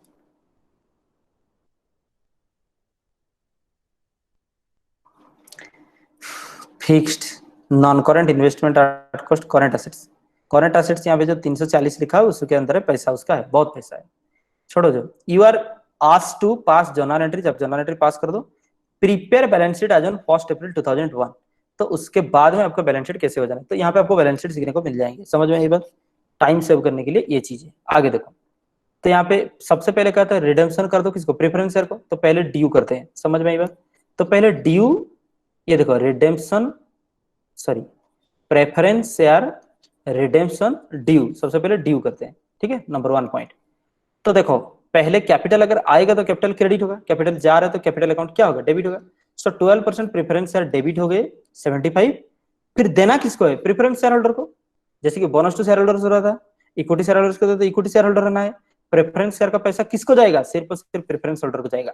तो प्रेफरेंस शेयर कैपिटल क्योंकि कैंसिल हो रहे हैं इसीलिए इसीलिए वो डेबिट हुआ। अभी प्रेफरेंस शेयर होल्डर हमारे लिए क्रेडिटर हैं, इसलिए वो क्रेडिट है। Creditor always credit, debtor always debit, capital always credit, drawing always debit. समझ में आई बात। इनकम क्रेडिट, एक्सपेंडिचर डेबिट, ये चीज आपको याद रखने चाहिए। तो यहाँ पे प्रेफरेंस शेयर होल्डर को हम पैसा देंगे तो वो क्रेडिटर हो गए, तो क्रेडिट हो गए। आगे देखो, फिर उनको जाकर के आगे मानो कि पैसा उनको दे दिए, तो जब तक वो क्रेडिट है तब तक क्रेडिट। अब उनको पैसा दे दिए तो वो क्या हो जाएंगे, डेबिट। क्रेडिटर क्रेडिटर ना रहा तो ये हो गया डेबिट। फिर पैसा हम दे रहे तो पैसा अकाउंट हो जाए क्रेडिट, पैसा हमारे पास बहुत है। समझ में आई बात। ये आगे आगे जाकर के हम बताएंगे। लेकिन अब जितना 75 रुपए जो आप रिड्यूस कर दिए, ध्यान से देखो, हम लॉ क्या बताए थे इसको याद रखो। देखो भाई, स्टोरी याद रखते हो तो प्रॉब्लम आपकी गलत नहीं होता है। लॉ याद रखने की कोशिश करो, लॉ को स्टोरी में फॉर्म कर दो। तो आप जितने कैपिटल रिड्यूस कर रहे हो, याद रखो इसको रिमाइंड में, बाद में जाकर के उतना सीआरआर अकाउंट बनाओगे, ठीक है। आगे फिर बाईबैक बात है। बाईबैक का ये डायरेक्ट पैसा पहले दे देता है उसके बाद बात करता है, लेकिन ये वाला एंट्री हम थोड़ा बाद में करेंगे। ये 1 नंबर एंट्री मानो, ये 2 नंबर एंट्री मानो, फिर 3 नंबर एंट्री ये मानो, ठीक है। तो क्या कह रहा है अभी देखो, वो कह रहा है कि ये 50 लाख का जो इक्विटी शेयर है ना, वो हम अभी बाईबैक करेंगे, ठीक है, 50 लाख की। आगे देखो, तो बात वही है, शेयर्स बाईबैक कितने होने हैं। अरे बाबू क्या लिखा, सॉरी 50 लाख नहीं है, इसलिए it also bought back 50 lakhs equity shares of rupees 10 each at a 50 for shares। 50 lakhs equity shares मतलब नंबर ऑफ शेयर्स हो गए, तो 50 lakhs इंटू 50। समझ में आई बात, 50 lakhs इंटू 50, 5 5 25, यहाँ पे करोड़ हो गए। अंडरस्टैंड, तो बस एक सुनिए वही बात, 25 100 इंटू लाख हो गया। Understand the points. तो 25 करोड़, तो 25 करोड़ हो गए। तो बाईबैक शेयर्स बाईबैक, अरे सॉरी पहले ड्यू होना चाहिए, सॉरी पहले ड्यू होना चाहिए। ये एंट्री को हम बाद में, इसको 4 में रखें, ठीक है। 3 नंबर देखो, तो कैपिटल पहले कम होने हैं, सबसे पहले कैपिटल आपको कम होने हैं। तो आपको क्या हो रहा था, 10 का शेयर हम अभी 50 में देंगे, ध्यान से सुनते रहो, 10 का शेयर हम कितना में देंगे, 50 में देंगे, तो प्रीमियम कितना हो गया, 40 में। तो कैपिटल में 10 आने हैं, प्रीमियम में 40 आने हैं। तो equity share capital account debit, सबसे पहले शेयर कम हो रहे हैं, जब शेयर आ रहा था शेयर क्रेडिट हो रहा था, जब शेयर जा रहा था शेयर डेबिट होगा। तो इक्विटी शेयर कैपिटल डेबिट कितना, 50 लाख नंबर्स इंटू 10 रुपए, 5 करोड़। फिर सिक्योरिटी प्रीमियम, ठीक है ना, सिक्योरिटी प्रीमियम एक्चुअली इस चीज को नहीं लिखोगे, समझ में आई बात, ये प्रीमियम और बाईबैक लिख दोगे, लेकिन आप कंफ्यूज हो जाओगे, दोनों का मतलब एक है, कंफ्यूज को अवॉइड करने के लिए यहाँ पे लिखोगे आप एक चीज बाईबैक लिखोगे, ठीक है, बाईबैक प्रीमियम लिखो। लेकिन डायरेक्ट क्यों ऐसा किया गया वो उसका भी एक्सप्लेनेशन हम देंगे, ठीक है। यहाँ पे प्रीमियम और बाईबैक लिखोगे तो 40 रुपए करके, कहा कितने से, 50 लाख से, समझ में आई बात, 50 लाख इंटू 40 तो 20 करोड़ हो गए। तो उनको टोटल कितना पैसा देना है, कैपिटल के बारे में 5 और प्रीमियम के हिसाब से 20 करोड़, 25 करोड़ टोटल उनको देना है, जो ये हम कैलकुलेट किए थे, समझ में आई बात। 50 लाख इंटू 50 रुपए, 25 करोड़ हो गए, देना है। तो बाद में जाकर के क्या होता है, ये जो प्रीमियम और बाईबैक यहाँ पे लिखे हो, ध्यान से देखो, ये इस वाला स्क्रीन को हम हटाते हैं। तो प्रीमियम और बाईबैक एक बार डेबिट हुआ था, बाद में प्रीमियम और बाईबैक जाकर के क्या हुआ, क्रेडिट हुआ, और सिक्योरिटी प्रीमियम डेबिट हुआ उसकी जगह में। तो क्या हम इस दोनों एंट्री को मर्ज कर सकते हैं, यस।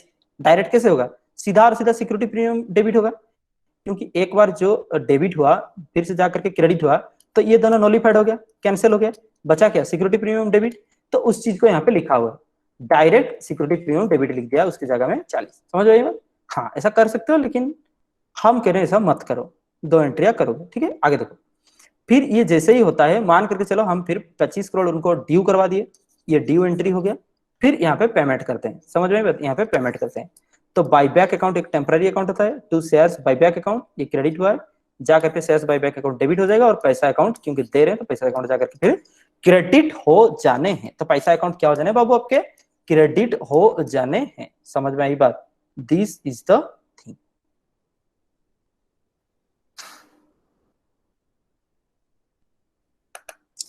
चलो, तो हम बताए थे अभी जितना कैपिटल आप कम करोगे ना, उतने कैपिटल का सीआरआर अकाउंट बनाओगे। एक तो प्रेफरेंस शेयर कैपिटल आप कम करवा दिए 75, देखो डेबिट किए हो। एक तो इक्विटी शेयर आप कम करवा दिए कितना, 5, तो 75 5 कितना होगा, 80। 80 आपकी जुगाड़ लगाना होगा बाबू, अभी अभी जुगाड़ लगाना होगा। तो देखो कैपिटल रिडेम्पशन रिजर्व, देखो ध्यान से, एक बार कैपिटल हुआ है डेबिट, फिर दूसरे बार कैपिटल हुआ है डेबिट, दूसरे बार कैपिटल हुआ है डेबिट 5, एक बार कैपिटल डेबिट हुआ है कितना, 75। हम बताए कि आप कैपिटल कम नहीं कर सकते हो, तो उतना कैपिटल फिर से क्रेडिट करो। तो कैपिटल रिडम्पशन रिजर्व अकाउंट एक कैपिटल अकाउंट ही होता है, तो वो 80 रुपए फिर से हो गए क्रेडिट, भरपाई हो गए। लेकिन आप ऑलरेडी तो पेमेंट वगैरह कर चुके हो, कहां से पैसा आएगा जो ये करोगे, फिर से आपको फंड ढूंढना होगा, रेवेन्यू रिजर्व या फ्री रिजर्व से आप कर सकते हो। हमारे कंपनी के पास बहुत रेवेन्यू रिजर्व था, तो उसमें से आप बात आप कर सकते हो, ठीक है। आप फिर से कैपिटल बना दिए, इसके हिसाब से आपका जितना ग्लास में पानी था फिर से उतना भर गया, समझ में आई बात, काम नहीं आना चाहिए, यही बात है। तो आगे जाकर के हमारा बैलेंस शीट कैसे दिखेगा, वो कह रहा था ना कि बैलेंस शीट बना करके दिखाओ, दिखा देंगे। सबसे पहले आओ, तो यहाँ पे आप बैलेंस शीट लिखोगे कैसे, यहाँ पे सिर्फ प्लेन लिखोगे, नोट नंबर लिख करके छोड़ दोगे, फिर नोट्स टू अकाउंट्स में समझाओगे। जैसे कि ये होता है vertical form as per the schedule 3 of the companies act 2013, vertical balance sheet बना है, ऊपर क्या आता है, इक्विटी एंड लायबिलिटीज, नीचे आता है एसेट्स। इक्विटी एंड लायबिलिटी का सबसे पहले याद रखो शेयर होल्डर्स फंड, फिर नॉन करेंट लायबिलिटी अगर कुछ होता, नॉन करेंट लायबिलिटी, फिर जाकर के करेंट लायबिलिटी। एसेट्स में क्या है, फिर पहले नॉन करेंट एसेट्स फिर करेंट एसेट्स। बाबू वही बात है, पहले जो आप लॉन्ग टर्म एसेट्स कहते थे उसको नॉन करेंट एसेट्स कहा जा रहा है, पहले जो लॉन्ग टर्म लायबिलिटी कहते थे अभी नॉन करेंट लायबिलिटी कहते थे, बातें सेम है, घुमा घुमा के बात। तो सबसे पहले शेयर कैपिटल, ठीक है ना, वही share holders fund, share holders fund में दो चीज आते हैं, शेयर कैपिटल रिजर्व सरप्लस, ठीक है। तो इसको नोट बना दोगे, ट्रेड पेबल जितना है कॉपी कर दोगे। फिर नॉन करेंट एसेट्स में जो दिया हुआ है पहले से वही कॉपीड और कुछ नहीं, ठीक है। लेकिन सब कुछ कैलकुलेशन करना, थोड़ा बहुत तो पैसा में भी डिफरेंस आएंगे ना, वही बात है, ठीक है। आगे देखो, ये सब नोट्स में सिर्फ और सिर्फ यहाँ पे प्लेन होगा, यहाँ उसके नीचे नहीं लिखोगे equity share, preference share etcetera, reserve surplus capital, इसके नीचे नहीं लिखोगे कौन कौन सा एसेट्स है, वो सारे के सारे कहाँ पे कवर होंगे, नोट्स में। आगे देखो, ऑथराइज कैपिटल का कोई रोल नहीं, पहले से जो था वो है।